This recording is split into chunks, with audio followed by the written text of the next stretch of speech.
जब हमने ये यात्रा शुरू की तो काफी लोगों ने हमें कहा, बातचीत हो रही थी कांग्रेस पार्टी में, तो काफी लोगों ने कहा कि देखिए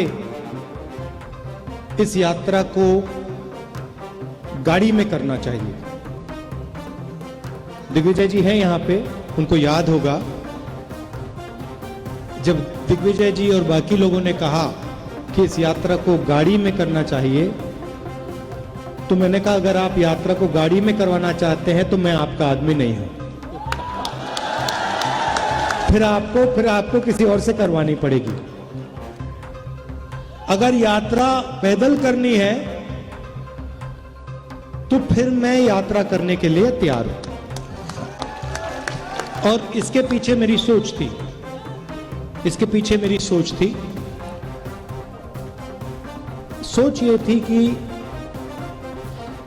21वीं सदी के हिंदुस्तान में जो हमारे राजनेता हैं, और मैं सिर्फ किसी एक पार्टी की बात नहीं कर रहा हूं, मैं सब पार्टियों की बात कर रहा हूं, कांग्रेस, बीजेपी, बीएसपी, सब पार्टी की बात कर रहा हूं। जो हमारे राजनेता हैं उनके बीच में और जनता के बीच में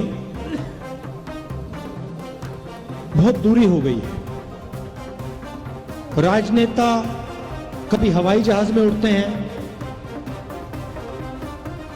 हमारे तरीके से उड़न खटोला बोल दो उसको उड़न खटोले में आते हैं, कभी गाड़ी में आते हैं। और मैंने सोचा कि 21वीं सदी में अगर हिंदुस्तान को समझना है, हिंदुस्तान के किसानों से बात करनी है,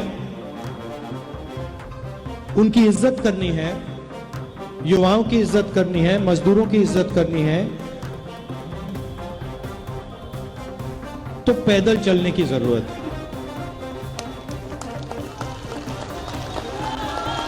जैसे जैसे हिंदुस्तान की आम जनता सड़कों पे चलती है, वैसे ही हमें करना चाहिए। काफी लोगों ने उस समय कहा कि नहीं, बहुत लंबा है, 3700 किलोमीटर है, मुश्किल हो जाएगी, कैसे चला जाएगा। हमने कहा नहीं, हम रिस्क ले लेते हैं, देखते हैं, चला जाए तो चला जाए, नहीं चला जाए तो रुक जाएंगे। और हम सब यात्रियों के साथ कन्याकुमारी से निकले। और आमतौर से क्या होता है, अगर लंबा सफर होता है तो शुरुआत में थकान नहीं होती,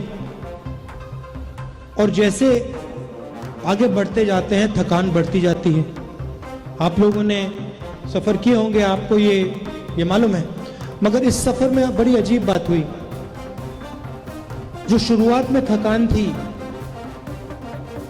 वो कम होती गई, कम होती गई, कम होती गई, कम होती गई।